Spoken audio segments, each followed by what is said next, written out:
주변 분들하고 인사 나누겠습니다. 성령의 인도하심을 받으며 삽시다. 이렇게 인사 나누겠습니다. 자, 우리 믿어집니다 시리즈 계속 이어가겠습니다. 성령께서 우리 마음을 깨우셔서 영적인 것을 분별하게 하실 것이, 성령께서 우리 안에 육을 내려놓고 사랑으로 하나 되게 하실 것이, 성령께서 옥산교회에 성령의 은혜가 충만하게 하실 것이, 성령께서 우리와 자녀들과 이 땅에 부흥을 이루어 주실 것이 믿어집니다. 정말이십니까? 부흥이 나에게, 자녀에게도, 옥산교회에도, 이웃에게도, 나라에도 왔습니다. 예, 안 올래 안 올 수가 없겠어요. 이렇게 그냥 크게 선포하시면 그대로 될 줄로 믿습니다. 예, 아멘 하신 분만 될 줄로 믿습니다. 예, 네. 자, 이 땅에는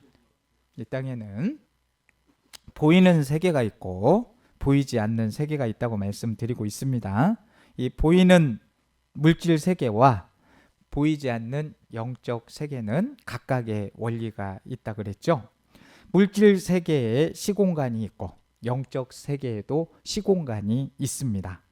성경에는 시간을 가리키는 두 단어가 나오게 되는데, 하나는 크로노스의 시간이고 하나는 카이로스의 시간입니다.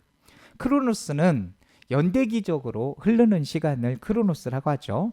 1990년, 2000년, 2010년, 2020년, 2026년, 지금 우리가 살고 있는 연도인데, 이렇게 순서대로 흘러가는 시간을 크로노스라고 하죠. 이 시간은 되돌릴 수도 없고 멈출 수도 없고 늘릴 수도 줄일 수도 없는 시간을 크로노스다, 이렇게 이야기를 하죠. 반면 카이로스는 이런 흐르는 시간이 아니라 하나님의 때를 카이로스라고 합니다. 단순히 그냥 이렇게 크로노스처럼 흘러가는 시간이 아니라 하나님께서 특별히 역사하시는 시간이죠. 영에 속한 시간이고 하나님의 임팩트가 담겨져 있는 시간이 바로 이 카이로스입니다. 이처럼 두 시공간이 존재를 하는데, 크로노스의 시공간이 있고 카이로스의 시공간이 있습니다. 그리고 이 영적인 원리들은 카이로스의 시공간 안에서 작동하는 원리들입니다. 이 땅에서 살아가는 세계에도 법칙이 있듯이 영적 세계에도 원리가 있다고 말씀을 드렸습니다. 물리 세계에서는 중력의 법칙이 있어서 물건을 이렇게 들면 떨어진다고 말씀을 드렸지요. 영적인 세계에도 원리가 분명히 있습니다. 그 원리들을 우리가 알고 살아갈 때 우리는 단지 땅에 속한 그런 존재가 아니라 영의 세계까지 함께 살아가는 존재다, 이거를 분명히 알 수 있는 것이지요. 사람은 보이는 세계 속에서도 이렇게 보이지 않는 세계에 속해서 동시에 살아가는 존재입니다. 하나님께서 자신의 영을 불어넣어서 우리에게 이렇게 창조를 하셔서 만드신, 영을 불어넣으셔서 만드신 존재인 것이지요. 그러므로 우리가 이 두 세계의 원리를 알고 살아갈 때 참된 영적 임팩트 있는 삶을 살 수 있게 된다는 것입니다. 우리가 앞서 나누었던 것처럼 영은 우리 안에 무엇을 일으킨다고요? 갈망을 일으킵니다. 아무 갈망도 없고 눈빛도 사라지고 삶의 목적도 없이 멍하니 살아간다고 하면, 몸은 살아있어도 영이 죽어있으면 그 사람 살아있다고 말하기가 쉽지 않습니다. 사람다운 삶을 살기가 어려운 거예요. 영은 우리 안에 무언가 깊은 갈망을 일으키게 합니다. 그 갈망은 어떤 혼이나 이성으로 완전히 그걸 설명을 할 수가 없어요. 성령이 우리 안에 거하시면, 우리 가운데 거하시게 되면 뭐가 일어난다고요? 영적인 갈망이 일어나게 되는 것입니다. 이 영적인 갈망이 일어나면 어때요? 하나님을 막 더 알고 싶고 하나님 나라 위에서 막 살고 싶고 막 말씀을 듣기만 해도 눈물이 나고 그런 일들이 생겨요. 이 단순한 감정 이상의 일이 이 영적인 은혜가 있으면 갈망을 일으킨단 말이에요. 영이 우리 안에 들어오면 갈망이 일어나게 되는 것입니다. 우리 성령이 임하셔서 우리가 하나님이 기뻐하시는 갈망이 일어나기를 주님의 이름으로 축복합니다. 그런데 이 성령만 있는 게 아니라 세상에도 영이 있단 말이에요. 그러면 물질의 영이 들어오면 어떻게 해요? 자꾸 돈에 대한 갈망이 생기게 되는 거고, 음란인의 영이 들어오면 음란을 막 자꾸 찾는 거예요. 권력의 영이 들어오면 권력을 막 찾아 쫓는 거예요. 영은 결국 갈망을 만들고 그 갈망은 삶의 의미를 만든단 말이에요. 그리고 그 의미를 이룰 때 행복과 만족까지 결정하죠. 결국 영은 무엇이 의미 있는 삶인지, 무엇이 행복한 것인지를 규정하는 아주 중요한 것입니다. 그래서 영적 전쟁은 결국 갈망의 전쟁이다, 이렇게 말씀드릴 수 있습니다. 무엇을 우리가 갈망하느냐, 이것의 싸움 아니겠습니까? 그리고 어떤 영을 받을 것인가는 내가 무엇을 갈망하느냐, 여기에 연결이 되는 것입니다. 하나님을 갈망하면 하나님의 영이 우리 삶을 막 역사하실 거 아닙니까? 여러분, 하나님의 영이 있으셔서 그냥 하나님을 갈망하면서 하나님의 일들을 이루고 싶으십니까? 소리가 이래서야. 예. 하나님을 갈망하면 하나님의 영이 우리 안에 더 깊이 역사하고, 세상의 것을 갈망하면 그 세상의 것들이 더 강하게 우리 안에 들어오게 된다는 것입니다. 이 갈망은 우리가 무엇을 듣고 무엇을 보고 무엇을 말하느냐, 여기에 굉장히 연결이 되어 있습니다. 자, 듣고 보는 것을 통해서 갈망이 일어난다는 것을 잘 아시고, 무엇을 들어야 될지, 무엇을 봐야 될지, 무엇을 느껴야 될지를 잘 깨달으셔야 됩니다. 그래서 말하는 것도 그 갈망이 강화가 될 수 있어요. 그래서 우리는 자꾸 선포하고, 이렇게 설교하기 전에도 왔습니다, 부흥이 왔습니다 선포도 하는 거고, 그렇게 계속 내가 구원 받아야 하고, 이렇게 하면은 구원 받는 갈망이 오겠잖아요. 근데 우리가 선포를 할 때 내가 돈을 벌어야 하고 내가 권력을 가져야 하고, 그럼 뭐가 누르겠어요? 물론 이제 그런 것도 필요하지만 그게 목적이 되면 아니 되니까, 꼭 목적이 돼야 되는, 영이 움직여야 되는 그것을 해야 되기 때문에 우리가 선포를 한다는 것입니다. 여러분, 우리는 말씀을 잘 붙들고 살아야 됩니다. 그래서 우리 영적 원리 중에서 7번째 원리는, 영적 일은 영적으로만 분별을 할 수 있다는 거예요. 분별을 어떻게 한다고? 이 어려운 세상에 분별을 뭘로 할 거예요? 영으로 분별할 수 있습니다. 그래서 오늘 본문 14절 하반절 말씀에는 이렇게 말씀합니다. 영적인 일은 영적인 것으로 분별하느니라. 이 말은 영적인 것은 영적으로만 이해되고 영적으로만 설명될 수 있다는 뜻이에요.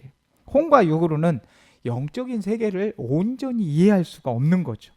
여기서 분별하느니라 라고 하는데, 분별하다라는 말은 판단하다, 비교하다, 결합하다 라는 뜻을 가지고 있습니다. 우리가 무언가를 이해를 하려면 그것을 설명해 줄 수 있는 틀에 연결을 해야 된다는 거예요. 그런데 영적인 것은 영적인 틀로만 설명을 할 수 있다는 것이죠. 혼과 육의 틀로는 영적인 걸 설명하기가 어렵다는 거예요. 그리고 이 분별하다의 또 다른 언어는 조사하다, 연구하다, 신문하다라는 뜻도 가집니다. 그래서 파헤쳐서 연구하고 분석하는 것이 분별이라는 것이죠. 그러나 영혼의 방식으로는 연구하고 분석해서 밝혀질 수 있는 게 아니라는 거예요. 뭐가요? 영이 그렇다는 겁니다. 왜냐하면 영의 세계와 혼과 육의 세계는 서로 다른 차원 속에 속해 있기 때문입니다. 크로노스의 원리로, 이 흘러가는 시간으로 하나님의 때인 카이로스를 설명할 수가 없고, 이 땅의 원리로는 하늘의 일을 설명할 수가 없는 거죠. 이 때문에 하나님께서 우리에게 이 영적인 일들을 깨닫게 하기 위해서, 분별할 수 있기 위해서 요구하시는 가장 큰 게 무엇이냐? 바로 믿음이라는 겁니다. 아브라함에게도 하나님께서 제일 먼저 요구하신 것이 무엇입니까? 믿음이었어요. 영적인 세계는 이해하고 분석하고 들어가는 것이 아니라 믿음으로 들어가는 것입니다. 결국 영적인 세계를 이해하고 살아가는 가장 중요한 열쇠가 무엇이냐? 바로 믿음이라는 거예요. 우리가 여러 영적 원리를 살펴보더라도 결국 그 모든 원리는 믿음의 다른 표현들인 것이죠. 자, 예를 들어서 바둑의 법칙이 있어요. 바둑을 둘 때 이렇게 둬야 되는데 바둑의 원리를 장기의 원리로 이해시킬 수 있습니까? 없는 거죠. 또 장기의 원리로 바둑을 이해시킬 수 없고 바둑의 원리로도 원리를 설명할 수 없는 거예요. 마찬가지로 보이는 세계의 원리로 보이지 않는 세계를 다 설명할 수 없다는 거예요.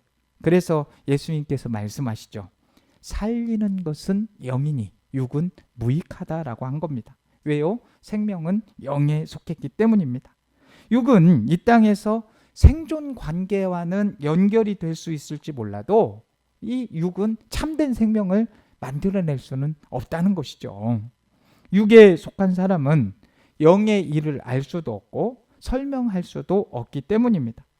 영의 일은 영으로만 가능한 것이죠. 혼과 육으로 아무리 많은 일을 한다고 해서 그것이 영의 일로 바뀌지 않는다는 말이에요. 혼의 일을 하는데 영의 일로 그게 바뀌지 않아요. 열심히 쌓아 올린 땅의 일이 어느 순간 하늘의 일이 된다? 그럴 수가 없다는 것이죠. 우리는 흔히 혼과 육으로 영의 일을 대신하려고 하는 그런 경우가 있습니다. 막 열심히 하고 수고하고 애쓰면 그것이 곧 영적 열매다 이렇게 치부를 해버려요. 그러나 그것은 종교의 열심은 될 수 있어도 영의 일이 되지는 못한다는 거예요. 영의 일은 뭘로 해야 된다? 영으로 해야 된다는 것입니다. 어떻게 그럼 영의 일을 할 수 있을까? 반드시 성령이 임하셔야 된다는 겁니다. 기독교는요, 인간이 노력해서 하나님께로 올라가는 종교가 아닙니다. 하나님께서 먼저 우리를 찾아오셔야 돼요. 그런 믿음을 가져야 돼요. 우리가 아무리 노력해도 하늘의 것을 이룰 수가 없는 거예요. 하늘에서 먼저 임해야 돼. 하나님이 먼저 임해야 돼. 성령님이 먼저 우리에게 임하셔야 됩니다. 하나님이 먼저 자신을 나타내시고 먼저 우리를 통해 역사를 하셔야 됩니다. 그래서 영의 일은 땅에서부터 시작되는 게 아니고요. 하늘에서부터 시작되는 겁니다. 성령이 먼저 우리 안에 임해야 되고 우리 옥산교회에 임해야 되는 것이죠. 성전은 하늘이 땅에 닿는 자리인 것입니다. 그래서 이 교회가 중요한 것이죠. 구약에서 하나님께서는 이 성전을 매우 중요하게 말씀하시잖아요. 왜냐하면 성전은 이 카이로스의 시공간이, 이 카이로스는 하나님의 때라고 그랬잖아요. 이 흘러가는 크로노스 시공간으로 들어오는 자리가 바로 성전이기 때문이에요. 하늘이 땅을 터치하는 자리, 하나님의 임재가 임하는 자리가 성전이었단 말이에요. 하나님의 임재가 들어오는 자리가 구약에서 성전이었단 말이에요. 하나님께서 사람을 통해서 카이로스가 크로노스 안으로 들어오게 하시는 것입니다. 성령이 임하실 때 사람을 통해 하나님의 세계가 이 땅에 침투해 들어오는 것이. 왜 제가 사람이라고 지금 얘기를 합니까? 구약에서는 성전이라고 얘기하던데 신약에서는 성전이 교회가 아니라 교회로 얘기하잖아요. 성전이라고 잘 안 하잖아요. 누가 성전이기 때문에? 우리 사람이 성전이기 때문에 우리는 이제 성전이기 때문에 이 흘러가는 크로노스 시간에 카이로스의 시간이 들어오는 임재가 이제는 우리 몸에서 이루어져야 되는 것이죠. 성령이 임하실 때 하나님의 세계가 우리 안에 들어오게 되는 것입니다. 그러면 하나님의 영으로 살면 삶이 의미가 있겠어요? 없겠어요? 이런 건 좀 크게 대답하셔도 되는데 하나님의 성령이 우리에게 임하시면 그 삶이 의미가 있어요? 없어요? 있습니다. 영적인 삶에도 임팩트가 있어요? 없어요? 있습니다. 그래서 우리가 정말 영혼이 사는 삶을 산다면 성령이 임하는 삶을 살아야 되는 거예요. 그래야 의미도 있고 기쁨도 있고 예배를 드려도 기쁘고 누구를 봐도 반갑죠. 오늘은 그냥 방 안에 있는데 서로 인사를 하는데 얼마나 크게 인사를 하니 저는 누가 막 새 가족이 온 줄 알았어. 그렇게 반가워하면서 누구를 부르는데 그런 은혜가 있어야죠. 서로 그냥 그런 기쁨이 좀 있기를 바랍니다. 참된 행복도 어디에 속해 있다? 영에 속해 있다는 것입니다. 성령만이 아니라 그런데 세상에도 영이 있기 때문에 세상의 영도 역사한다는 거예요. 자, 세상에 영이 임하면 세상의 영도 이해가 안 되는 게 한두 개가 아니에요. 세상의 영도 혼란하다니까요. 혼으로 육으로 그거를 해석하기가 어려워. 자, 이단에 빠진 분들 다 멍청한 분들이 빠질까요? 석박사가 있습니다. 그거 이해되세요? 그거 설명할 수 있어요? 그 최고의 권위를 누리는 석박사도 이단에 빠진다니까요. 그걸 단순한 논리로 설명할 수가 있어요? 설명을 못 한다니까. 혼으로는 설명할 수가 없어요. 세상에서는 그렇게 똑똑한 박사님들도 그 이단에 빠진다니까요. 왜 그럴까요? 영이 역사하기 때문에 그렇습니다. 공산주의 체계나 우상화된 정치 권력 마찬가지예요. 다 영의 영향을 받기 때문입니다. 도저히 이해되지 않는 일들이 반복되는데도 사람들이 그 안에 묶여있기 때문입니다. 이것도 단순히 사회학이나 심리학으로 그게 다 설명이 돼요? 안 된다니까요. 그 배후에는 항상 영의 역사가 있다는 거예요. 나쁜 짓 하는 거에도 다 영향이 있다는 거예요. 영의 역사가 있다는 거예요. 그래서 정치, 이단, 인본주의, 여러 사회 문제들도 단지 혼과 육의 차원으로만 보면 안 된다는 겁니다. 그 이전에 영적 싸움이 있는 거예요. 그래서 이것은 오직 기도와 믿음으로 접근해야 돼요. 이 영의 문제는 기도와 믿음으로 접근하지 않으면 무너집니다. 이게 이 원리들, 영적 원리를 알면 이게 참 삶이 심플해져요. 그리고 도덕과 윤리의 기준도 영에 달려 있다는 겁니다. 자, 오늘 본문 15절 말씀을 보시게 되면은 신령한 자는 모든 것을 판단하나라고 했습니다. 자, 무엇이 선한 것이고 무엇이 악한 것인지, 무엇을 해야 하고 무엇을 하지 말아야 하는지에 대한 기준 역시도 어디에 속해 있다는 거예요? 영에 속해 있다는 겁니다. 자, 이 땅의 세계만 놓고 보면 도덕의 절대 기준을 설명하기가 어려워요. 철학자들이 오랫동안 윤리와 정의를 근거를 찾으려고 했지만 완전히 그 답을 찾지를 못했습니다.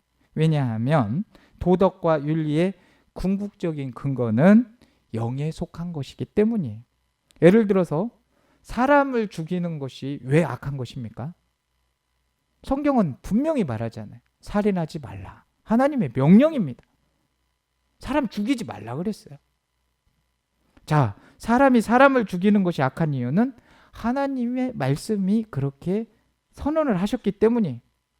자, 사자가 사슴 잡아먹었다고 저런 사자가 사슴을 잡아먹은 저런 몹쓸 사자, 이런 사람이 있습니까? 아무도 그거에 대해서는 자연의 일부로 보지만 사람이 사람을 죽이는 것은 악하다고 보는 거예요. 왜냐하면 사람은 단지 물체가 아니란 말이에요.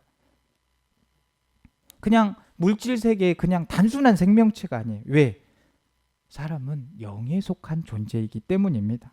사람은 땅에 발을 디디고 있지만 영은 하늘 기준 아래 살아가는 존재입니다. 그래서 인간에게는 이 도덕과 윤리의 책임이 있습니다. 그래서 결국 도덕과 윤리의 기준은 땅에서 만들어지는 것이 아니라 하나님께서 주신 겁니다. 그리고 이 영적 원리에서 시기와 분쟁은 영에 속한 게 아니라는 걸 알아야 돼요. 시기와 분쟁은 육에 속한다는 걸 우리가 항상 기억하고 있어야 돼요. 고린도전서 이제 3장에는 시기와 분쟁이 육에 속한다라고 분명히 말씀하고 있습니다. 영은 자꾸 사람들을 어떻게 하겠습니까? 하나 되게 합니다. 근데 육은 어떻게 돼요? 자꾸 분리를 시켜요. 나뉘게 한단 말이에요. 그래서 육이 작동을 하게 되면 시기와 분쟁이 일어나요. 육으로 사람을 대하면 반드시 그곳에는 시기와 분쟁이 생깁니다. 영의 본질이 뭐예요? 사랑이에요. 영의 본질은 사랑입니다. 하나님의 영은 희생적인 것이고 십자가적인 것입니다. 그래서 영 안에는 시기와 분쟁이 없는 거예요. 그러나 육은 어때요? 자기 중심적입니다. 육은 자꾸 경쟁하게 하고 비교하게 만듭니다.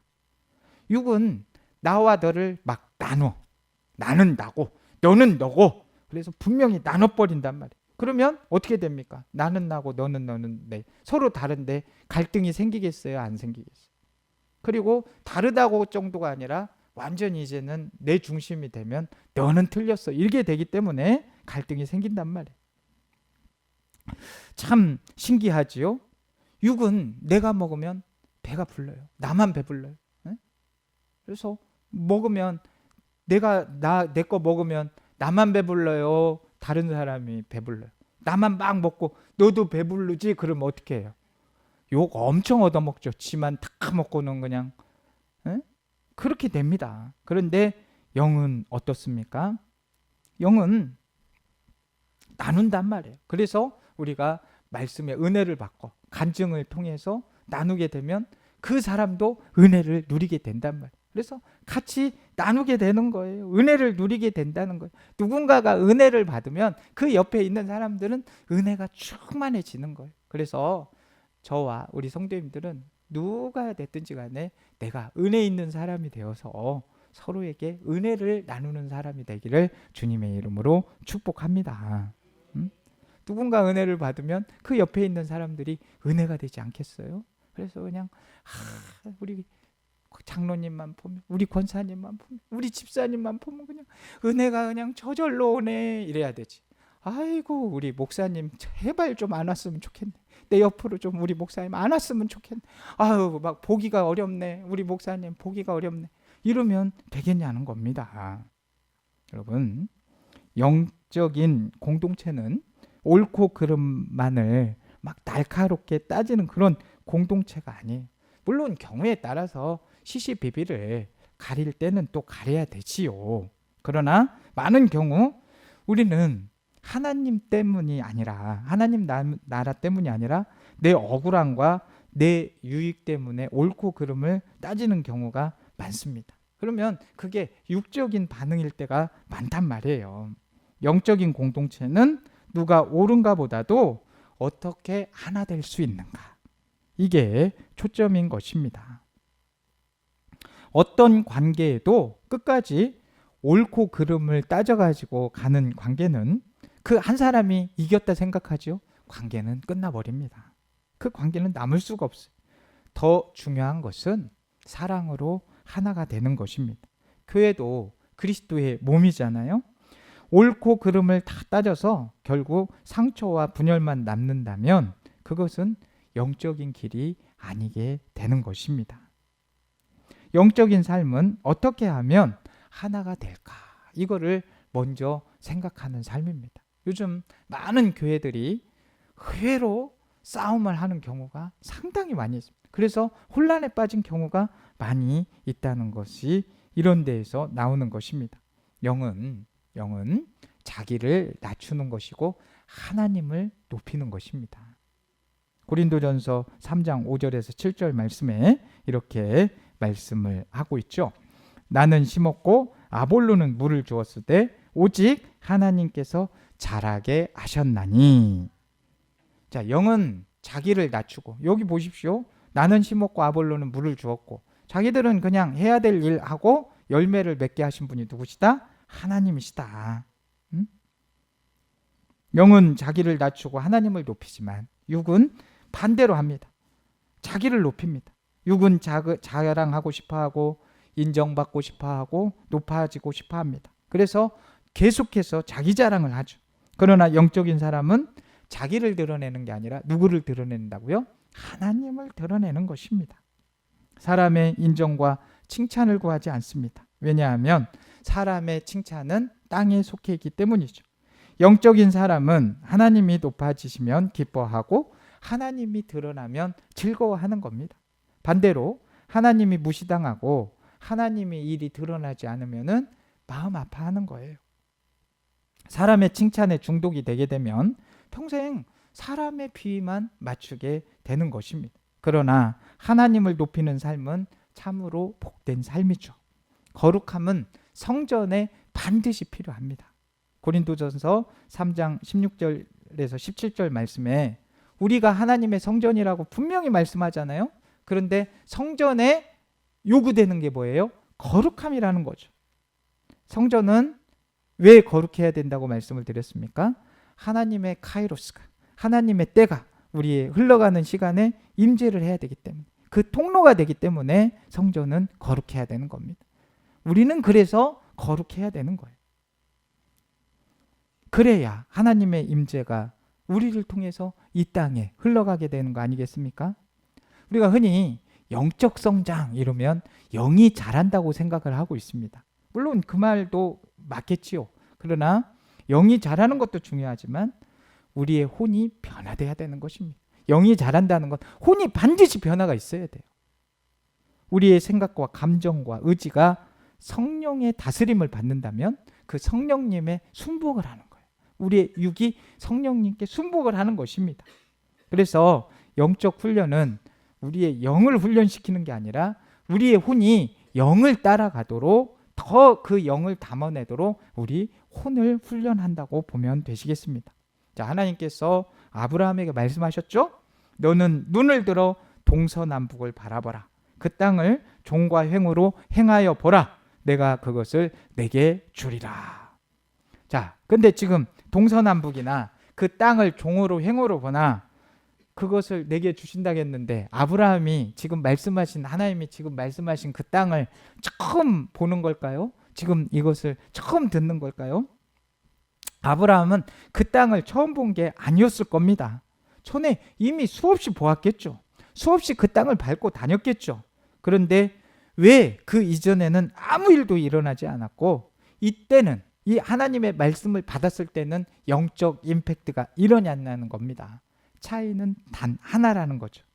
그 이전에는 단지 그냥 흘러가는 크로노스의 시간으로 본 거예요. 그렇게 땅을 밟았지만 이제 하나님이 말씀을 하고 보라고 하니까 보니까 어머, 동서남북에 이런 땅이 있었네. 어머머머, 종휴를 보니까 엄청나네. 하나님의 말씀을 하시니까 이제 그게 오는 거죠. 그냥 땅이 있다고 해서, 그냥 그것이 보여진다고 해서, 내가 그걸 봤다고 해서 그냥 밟아지는 것이 아니에요. 그냥 내 것이 되는 게 아니에요. 그러나 우리에게 하나님의 말씀이 임하시면 그때 같은 행위도 영적인 임팩트를 갖게 되는 것이고 영적인 열매를 맺게 되는 것입니다. 이게 영적 원리예요. 원리를 알면, 우리가 아무것도 모르는 거하고 원리를 아는 사람은 쉽잖아요. 자동차 고치는 원리를 알면 샥 풀어낼 수 있지만 아무것도 몰라. 그러면 그 자동차 고치라 그래. 예, 다 때려 부십니다. 저는 기술이 하나 있어요. 때려 부시는 건 정말 잘 때려 부십니다. 다시 조립하는 건 어렵습니다. 예, 그래서 괜히 잘못 건드렸다가 부시는 경우가, 원리를 알면 그렇게 안 하겠지요. 영적인 것도 마찬가지입니다. 그래서 우리는 하늘이 땅을 터치하는 순간이 필요한 거죠. 카이로스의 시간이 반드시 성령님의 임재를 통해서 우리에게 들어와야 됩니다. 그때 우리 삶은 단순한 생존의 시간이 아니라 영적인 임팩트가 있는 시간이 되는 것입니다. 오늘 말씀은 분명하게 말합니다. 영의 일은 영으로만 이루어집니다. 그래서 하나님의 말씀과 성령이 우리 성전인 몸에 반드시 임해야 합니다. 그리고 우리의 삶의 주도권을 누구에게 드린다? 성령님께 드리셔야 됩니다. 그래서 모든 시작은 결국 예배인 거예요. 예배가 왜 이렇게 중요하냐? 이 주님과 만나야 되니까. 예배가 기뻐야죠. 많은 분들이 그래 얘기해 보면은 교회가 크든 작든 예배가 은혜가 있어야 기쁨이 있는 것이지, 예배의 은혜가 떨어지면은 교회 안 오고 싶죠. 그래서 우리 옥산교회의 예배가 회복되기를 주님의 이름으로 축복합니다. 그래서 그냥 예배 가운데 하늘이 열리라고. 그래서 제가 그냥 새벽마다 기도할 때 하늘의 문이 열리라고, 하늘의 문을 열어서 그냥 우리가 기도할 때에 하늘의 문이 열리고 하나님의 임재가 임하라고 그렇게 기도를 하고 있습니다. 그때부터 영적 삶의 여정이 시작되는 거 아니겠습니까? 하늘의 문이 열리고 그냥 그 하나님의 말씀이 우리 마음을 강력하게 터치하고 그 하나님의 은혜가 우리 마음을 강력하게 터치하기를 간절히 원합니다. 그래서 이제 우리의 흘러가는 시간이 그냥 크로노스에만 멈춰 있는 게 아니라, 아이고 오늘 갔네, 어머 내가 어느 키보다 벌써 반백년을 지났네 내 나이가, 이런 것만 생각하는 게 아니라 이제 앞으로 다가올 하나님의 그 카이로스, 이제 하나님의 때가 왔다, 주님의 때가 왔다, 뭐 이렇게 하면서 하나님의 일이 이루어지는 그런 하나님의 은혜가 임하는 시간들이 되시기를 간절히 원합니다. 그리고 성령의 터치가 있는 삶, 하늘에 임팩트가 있는 삶 사시기를 주님의 이름으로 축복합니다.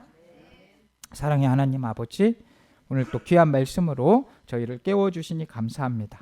영적인 것은 오직 성령으로만 분별된다는 말씀을 저희들 마음에 새기게 하여 주옵소서. 저희 안에 세상을 향한 욕심과 육신의 마음을 내려놓게 하시고 하나님을 갈망하는 영적인 마음을 부어주옵소서. 성령께서 저희 생각과 마음을 다스리셔서 시기와 분쟁이 아니라 사랑과 하나됨으로 살아가게 하여 주옵소서. 우리 옥산교회가 성령의 임재가 있는 교회 되게 하시고 예배 가운데 하늘의 은혜가 임하는 교회 되게 하여 주옵소서. 부흥이 우리에게, 우리 자녀들에게 옥산교회 그리고 이웃과 이 나라 가운데 임하게 하여 주옵소서. 예수님의 이름으로 기도합니다. 아멘.